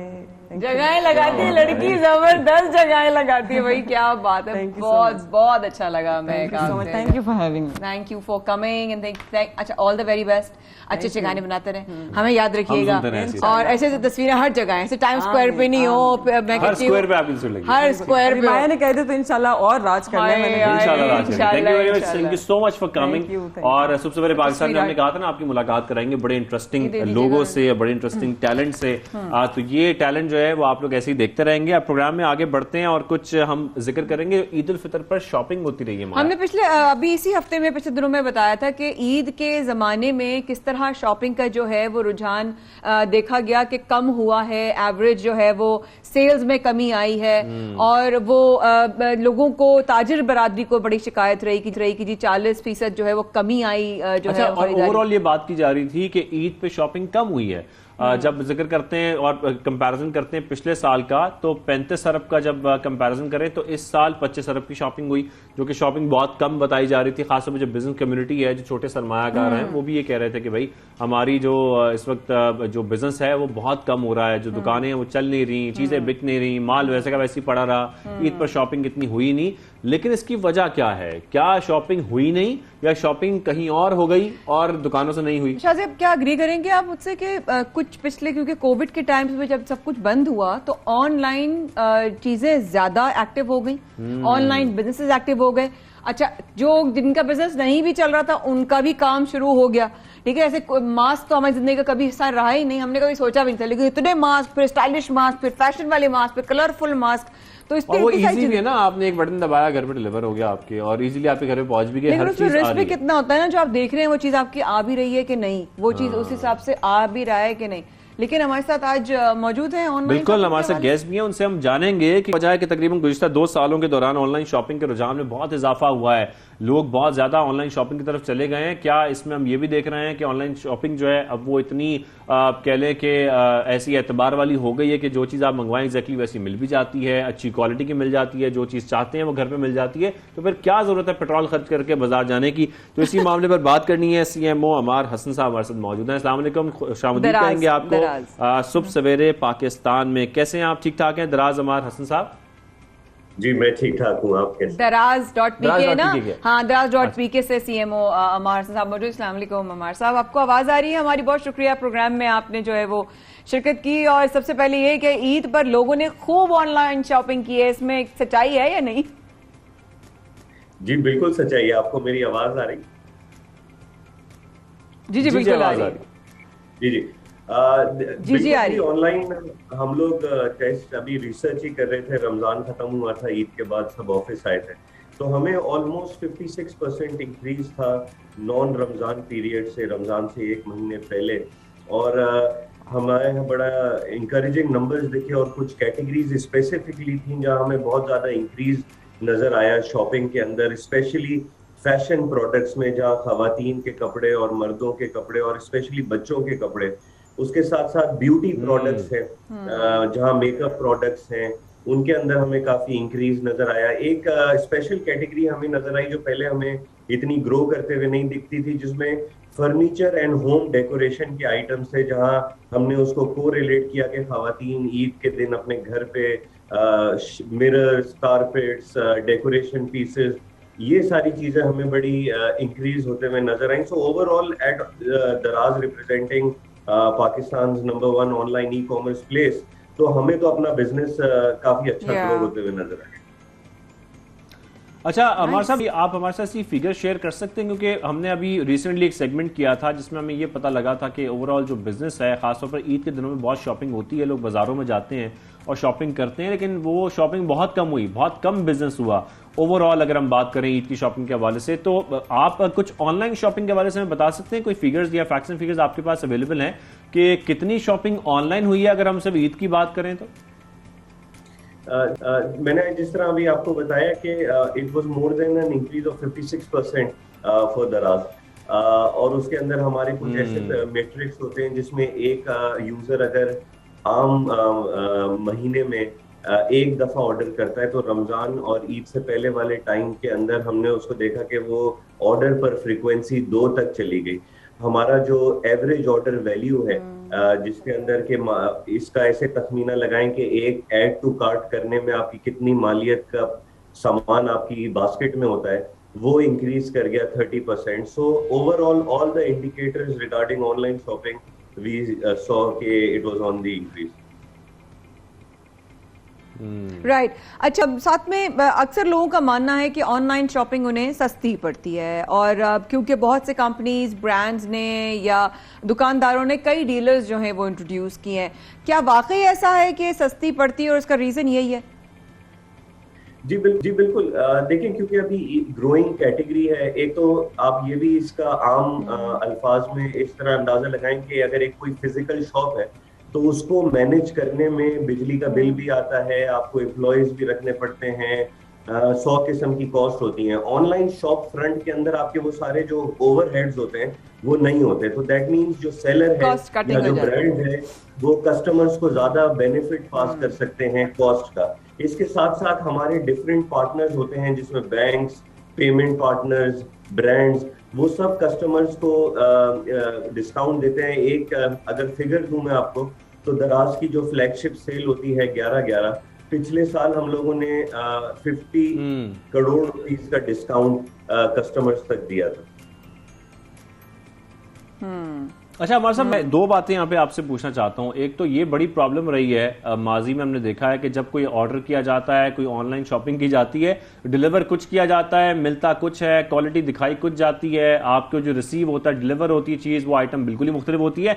अक्सर तो ऐसे भी हमने कुछ देखे कि आप लोग की अपनी दराज की रिपोर्ट थी, इसमें बच्चों को कुछ और ही मिल गया था, उन्होंने ऑर्डर कुछ और किया था, शायद आई थिंक कैमरा था, क्या था। तो ये जो प्रॉब्लम थी, इसको रिजॉल्व करने के लिए खासतौर पर दराज की अगर बात करें तो वो क्या कर रहे हैं, या दीगर कंपनीज ऑनलाइन शॉपिंग को कितना अब ऐसा बनाया जा रहा है कि लोग उस पर कॉन्फिडेंस से शॉपिंग कर सकें? सेकेंडली मुझे ये भी बताएगा कि दराज पे अगर कोई सेलिंग करना चाहता है, कोई सेल करना चाहता है अपनी आइटम्स, तो क्या वो भी, कोई भी आम बंदा, मैं भी या कोई भी उसमें शामिल हो सकता है और अपनी आइटम्स जो है वो अपलोड करा सकता है दराज पे? जी बिल्कुल। देखिए, trust and safety is one of the most important topic हमारे लिए। हर महीने दराज तकरीबन $50,000 से ज्यादा लोगों को रिटर्न एंड रिफंड्स में स्पेंड करता है, ताकि अगर कोई गलत सामान आ भी गया है तो आपके पैसे सेफ रहें।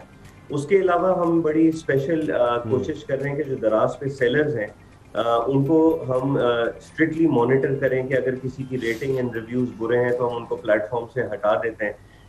मार्केट प्लेस के अंदर ये रहता है, क्योंकि दराज पे जो सेलर हैं वो वही सेलर्स हैं जो कि आपके बाजारों में, आपकी टॉप मार्केट्स में सेलर्स हैं, तो हम उनको मॉनिटर करते हैं और अगर कोई बुरा एक्सपीरियंस होता है तो उनको प्लेटफॉर्म से हटा भी देते हैं। इस पूरे मामले में यूजर सेफ रहता है, क्योंकि हम उनके पैसे रिफंड कर देते हैं, घर से पिक करके उनको नया सामान भी ला देते हैं।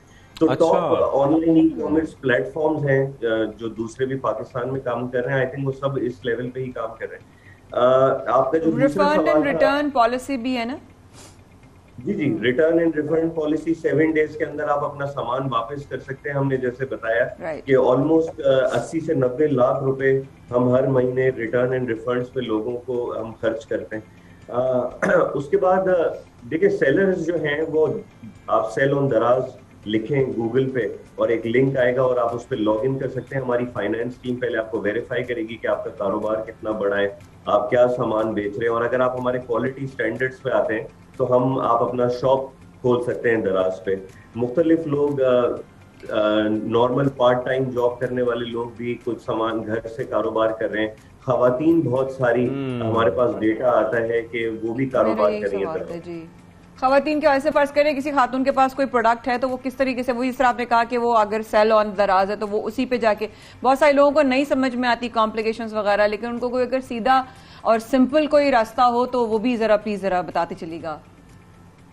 जी एब्सोल्युटली। आई थिंक आप हमारे पेज पे सेल ऑन दराज पे जाके यहाँ अपना फोन नंबर और अपना नाम जमा कराते हैं। हमारी टीम बैठी होती है, मोर देन 300 पीपल हैं जो हमारी सेलर टीम के अंदर होते हैं, जो कि आपको सेल बनाने में हेल्प करेंगे। खवातीन जी, हम बड़ा जबरदस्त ट्रेंड देख रहे हैं कि आजकल खवातीन डिफरेंट चीजें घर से बैठे हुए, चाहे वो ब्यूटी प्रोडक्ट्स हों, इवन एक गुजरावाला में खातून है जो कि मोबाइल सेल करती हैं और उन्होंने पिछली सेल ड्यूरेशन के अंदर 2 करोड़ रुपए से ज्यादा की मालियत के मोबाइल सेल करे घर से बैठ के।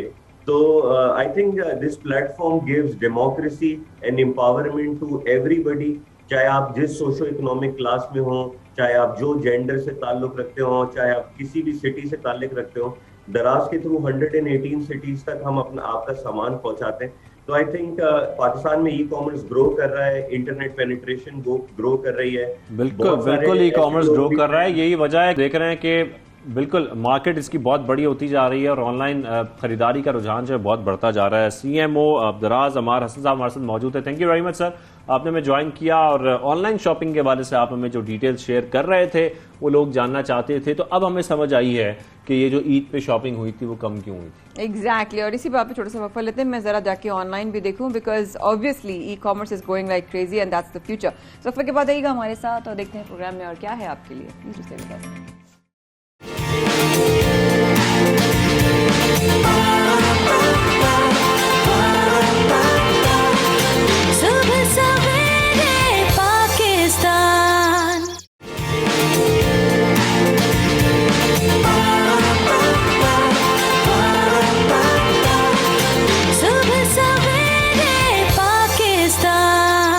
पाकिस्तान में शाहजेब और माइक साथ रहने का बेहद शुक्रिया। आप हमें बराह रास्त देख रहे हैं 92 पर और इसके साथ साथ एक और बात भी आप देख रहे हैं, वो हो रहा है माशरे में बिगाड़।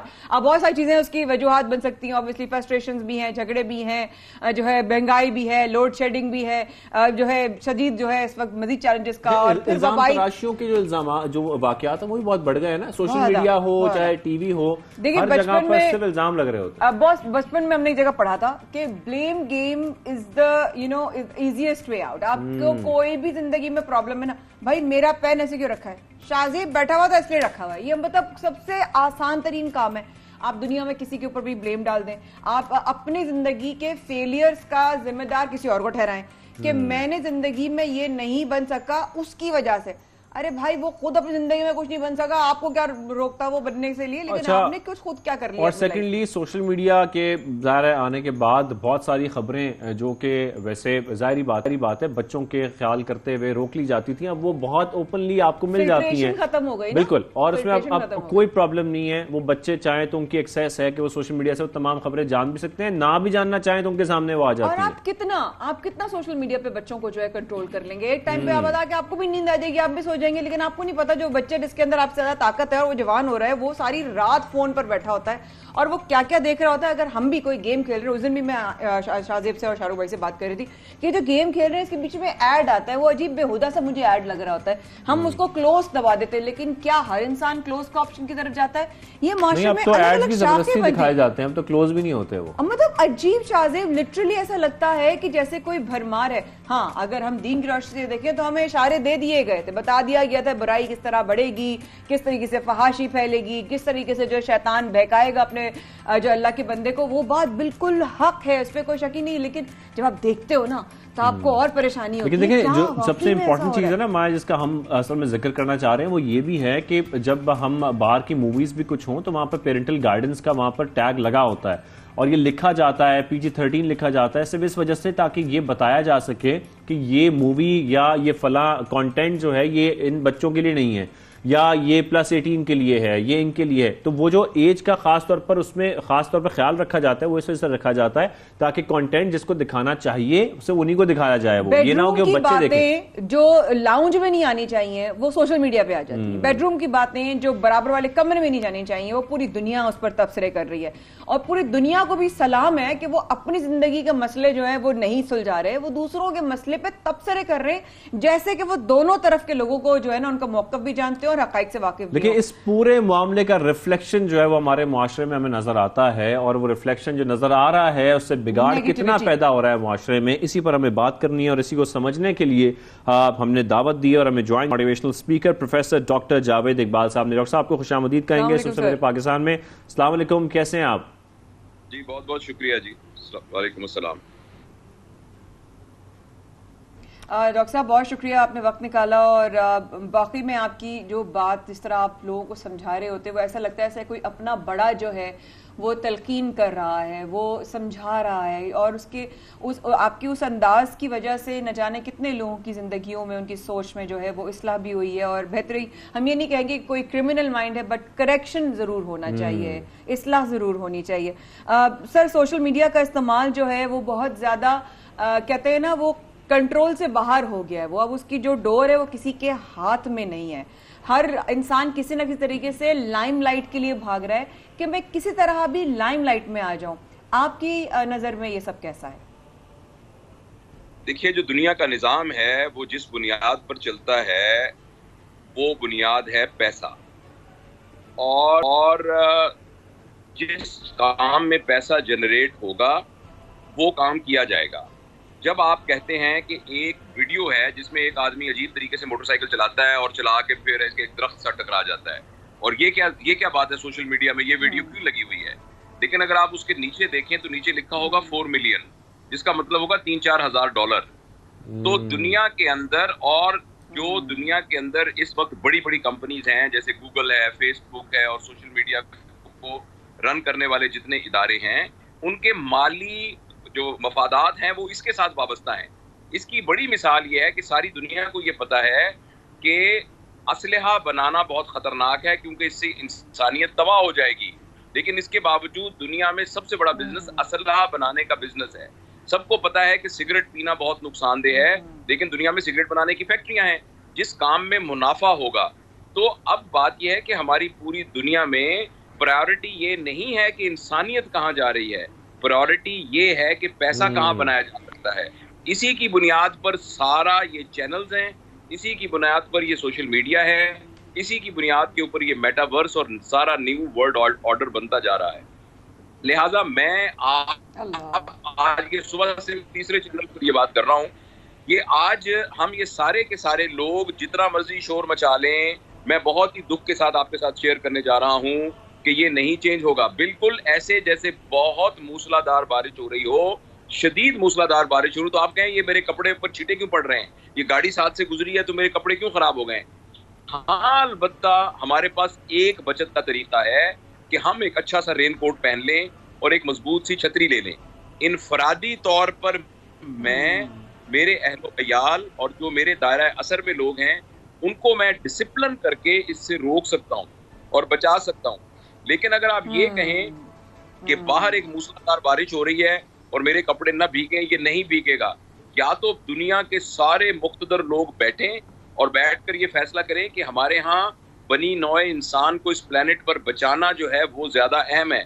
आप देखिए ये जितना green house effect, global warming है, ग्लोबल वार्मिंग के बारे में कितनी कॉन्फ्रेंस और कितनी समिट होती है, बिलियंस ऑफ रुपीस उस पर खर्च किए जाते हैं, लेकिन उसके नतीजे में हुआ कुछ नहीं है कि लोगों के माली मफादात उससे वाबस्ता हैं।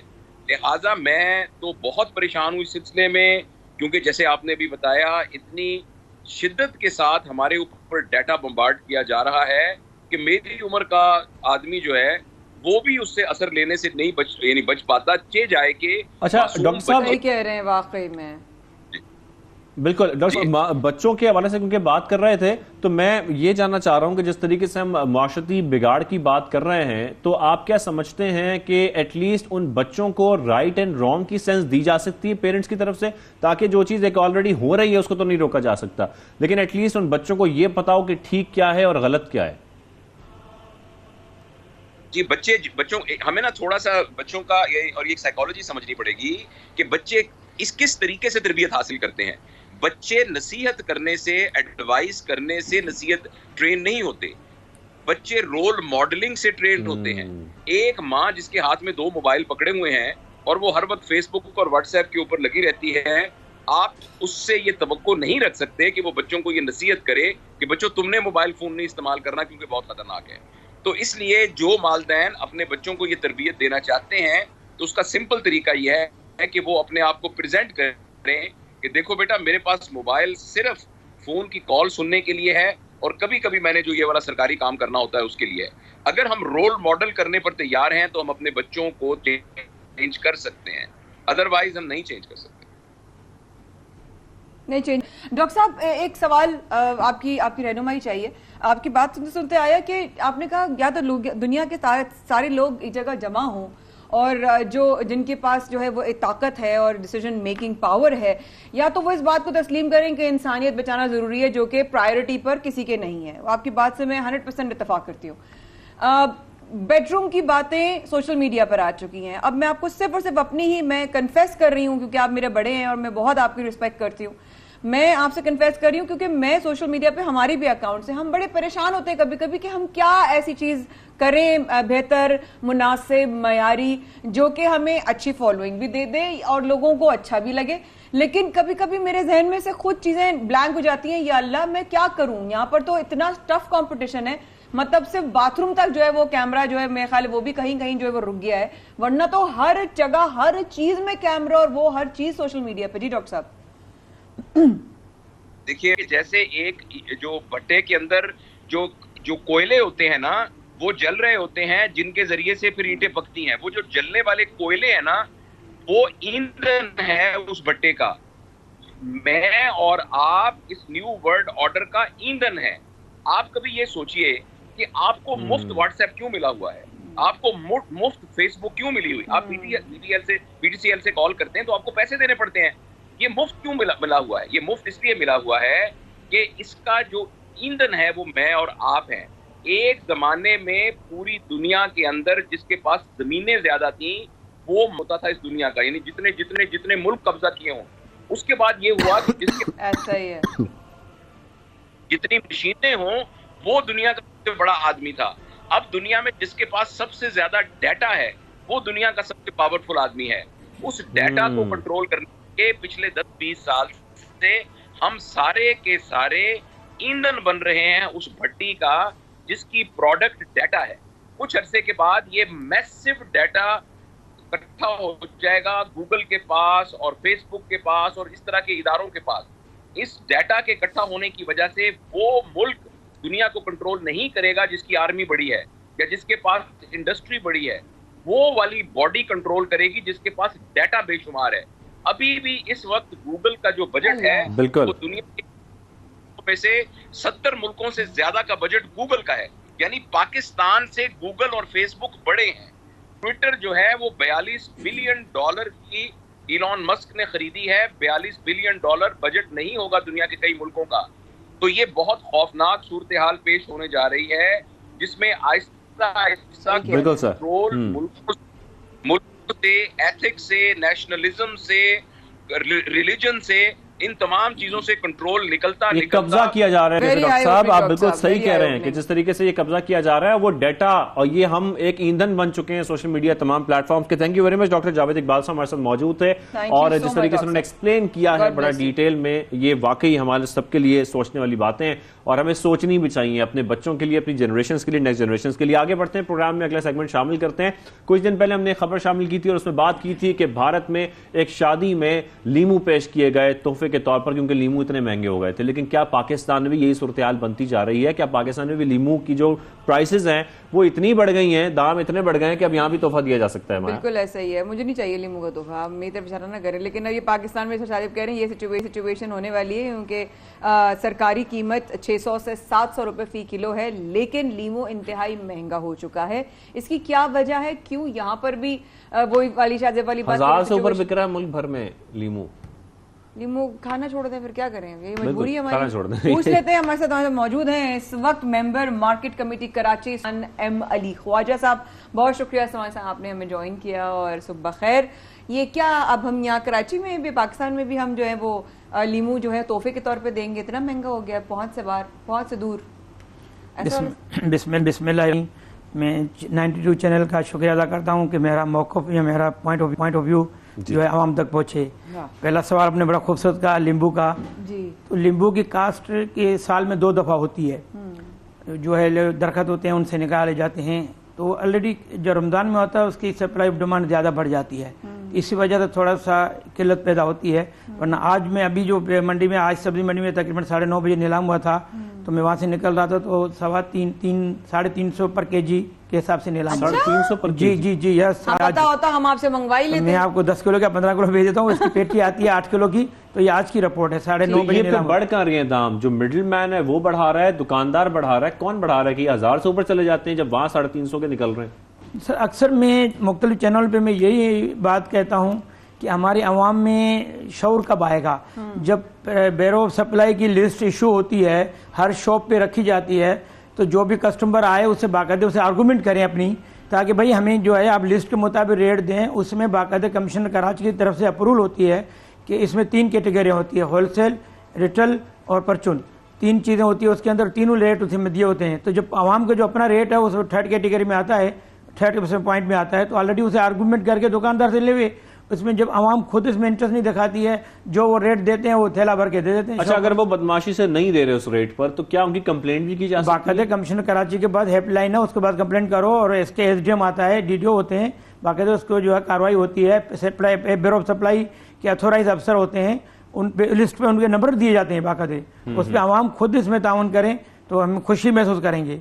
अच्छा, साथ में बताइएगा कि जिस तरीके से मंडी से आम दुकानों और रेडियो तक पहुंचते पहुंचते लीमू के दाम बढ़ रहे हैं, तो अब इसको फिर कंट्रोल करने के लिए कुछ इकदाम उठाए जा रहे हैं, कुछ किया जा रहा है कि वो जैसा कि आप बता रहे हैं कि मंडी से निकले 350 में, लेकिन जब दुकानों में मिलेंगे 1000 से ऊपर तो फिर आवाम क्या करेंगे? वो तो मजबूर होते हैं, वो जाते हैं दुकानदार जो प्राइस बताता है उसमें खरीद लेते हैं। देखो, खाली एक ही नींबू नहीं है, तमाम वेजिटेबल में आइटम में है, आप उसको कंपेयर करो। आज तूरी बिकी है मार्केट सब्जी मंडी कराची में 32 रुपये पर केजी, टमाटर बिका है 65 रुपये पर केजी, वो भी 2 दिन से शार्ट फॉलो है। बेसिकली शार्ट फॉलो का रीजन क्या है कि गर्मी आ रही है और गर्मी के अंदर जो है फसल कम पैदावार होती है, ज्यादा सड़ जाता है। खैर, दूसरी के जो है सबसे बड़ा ज्यादा ऑप्शन है कि इस वक्त ये चावल की सीजन है सिंध के अंदर, जब चावल लगते हैं ऑलरेडी, जितना भी ज्यादा जमींदार जो है चावल लगाते हैं, क्योंकि जमीन को ठंडा करने के लिए चावल को रखना जरूरी होता है। हर 12 महीने के अंदर 3 महीना चावल जो लगता है उसके अंदर पानी होती है, जमीन को ठंडा किया जाता है। तो वो अभी इस वक्त चावल की सीजन तो ऑलरेडी वेजिटेबल कम लगती है। और बाकी जो हमारे पास इस वक्त सबसे बड़ा अल्लाह की मेहरबानी है कि हमारे पास 4 वेदर हैं, और फिर सबसे बड़ा हमारे पास जो बलूचिस्तान का सूबा है उसकी पैदावार ज्यादा है, क्योंकि वो जो है रेगिस्तानी इलाका है, वहाँ पर उसकी इतनी जरूरत नहीं पड़ती है। तो आजकल ट्यूबवेलों ने इतना सिस्टम आसान कर दिया है, इतने जो लाइटों वगैरह वहाँ फैसिलिटी पर है, सोलर सिस्टम ने इतना आसान कर दिया हमारे लिए कि सोलर से लगा के, और इस वक्त बलूचिस्तान की आबादी का 20% जो है खाली कम है, 80% से माल ज्यादा कराची आ रहा है। अच्छा, ये सराउंडिंग से जो है 30 मिलियन की शहर हमारा है, 30 मिलियन आबादी का शहर है। सराउंडिंग में डिस्ट्रिक्ट छठा है, ये अपना बदीन है, अर्द गिर्द जितने भी हमारे लोकेशन के हिसाब से आते हैं, हब वगैरह इलाका बलूचिस्तान का है, तो ये सारा कराची के बर्डन है और एशिया की मार्केट है। और फिर हमारे पास एक अच्छा मैं पॉइंट से आपको फायदा उठाऊँ कि मैं सिंध गवर्नमेंट से मुतालबा करता हूँ कि जो हमारा 2 मंडी का जो प्रोजेक्ट रुका हुआ है, एक नादरम बाईपास पे 100 एकड़ का है और दूसरी जो है गगर फाटक पे 100 एकड़ का जमीन पे जो प्रोजेक्ट दिए हुए, इनको आप लेके इनको बनाएं। बाकायदा लोगों ने 2007 के अंदर टोकन मनी भरी हुई है और कंटिन्यू गवर्नमेंट जो है अगर वो बनाए प्रोजेक्ट को तो इतना आसानी गगर फाटक पूरा डिस्ट्रिक्ट छठे को कवर करेगा, नादरम बाईपास जो है वो तमाम जो है वो बलूचिस्तान को कवर करेगा और इतना आवाम को रिलीफ मिलेगा। अच्छा सुरमा साहब, मैंगो का क्या सीजन है, शुरू हो गए मैंगो आना? मैंगो का ये है कि अभी आना शुरू हो गया है, लेकिन मेरे ख्याल में 25 तारीख मई को जो है वो गवर्नमेंट परमिशन देगी एक्सपोर्ट के लिए। अच्छा, तो फुल फ्लेज में आ जाएगा और लाखों टन जो है सो सप्लाई होती है बाय एयर बाय सी। बस हम आपसे राब्ता करने वाले हैं। Most welcome. बिल्कुल। अच्छा सुलेमान साहब, ये जरूर बताइएगा, शदीद गर्मी पड़ रही है, ऐसी खबरें गुज़िश्ता रोज भी आई हैं, कुछ दिन पहले भी आई हैं कि बहुत सारी फसलें खराब हो गई हैं, मुतासर हुई हैं, गर्मी की वजह से भी, पानी की किल्लत की वजह से भी। आप जरा बताइएगा कि क्या कुछ ऐसी सब्जियां, कुछ ऐसे फल हैं जिनकी किल्लत हो सकती है या जो महंगे हो सकते हैं अभी आने वाले कुछ दिनों में? बिल्कुल सही कह रहे हो, किल्लत तो है। एक तो पानी का शॉर्टफॉल है, सिंध के अंदर पानी नहीं आ रहा। आप देखिए रोज मुजाहरे हो रहे हैं, मुख्तलिफ डिस्ट्रिक्टों में हो रहे हैं, पानी का शॉर्टफॉल है। फिर अब ये जो चावल की सीजन में चाहिए ही पानी, और पानी के बगैर चावल लग नहीं सकता। ये जो है इस वक्त आवाम को बहुत बड़ा नुकसान होगा। हम सिंध गवर्नमेंट से, वफाक से भी अपील करते हैं कि हम गवर्नमेंट को लोगों को सब्सिडी दी जाए। यूरिया इतनी महंगी है और मेडिसिन इतनी महंगी है कि लोग जमींदार लगाने को तैयार नहीं है। काफ़ी ऐसी जगहें जो बिल्कुल मेरे पर्सनली जमींदार हैं जो मेरे साथ लिंक में हैं, वो उस वक्त कोई भी फसल लगाने को तैयार नहीं है। यहाँ तो रेट नहीं मिलते हैं या उनको जो है वो पानी नहीं मिल रहा है, तो उस वक्त बड़ी जो सब्जियां महंगी होने वाली है। बिल्कुल। कौन कौन सी? बहुत शुक्रिया था आप आए और आपने वक्त निकाला। फिर आपसे राब्ता करेंगे जरूर। और जाते जाते, क्योंकि गर्मी बहुत बढ़ रही है आज और कल, कराची और उसके आसपास के इलाकों में बहुत ज्यादा जो है 40 या 40 से ज्यादा जो है तजावुज़ इख्तियार कर जाएगा। सस्ता इलाज आपको अगर बता दूं तो आपने तुख मलंगा का इस्तेमाल जरूर करना है, वो गर्मी से आपको बचाता है। चाहे पानी में, दही में, किसी और मशरूब में डालकर खाएं, आपको वो बहुत सपोर्ट करेगा। और शाजिब लस्सी पी सकते हैं, बिल्कुल पी सकते हैं लस्सी में। और शाजिब और मुझको अपनी दुआओं में याद रखिएगा। जुमे के बढ़ते हुए लम्हात में हमें और हमारे घर वालों को और पाकिस्तान को अपनी दुआओं में जरूर शामिल। अल्लाह हाफ़िज़। अल्लाह हाफ़िज़।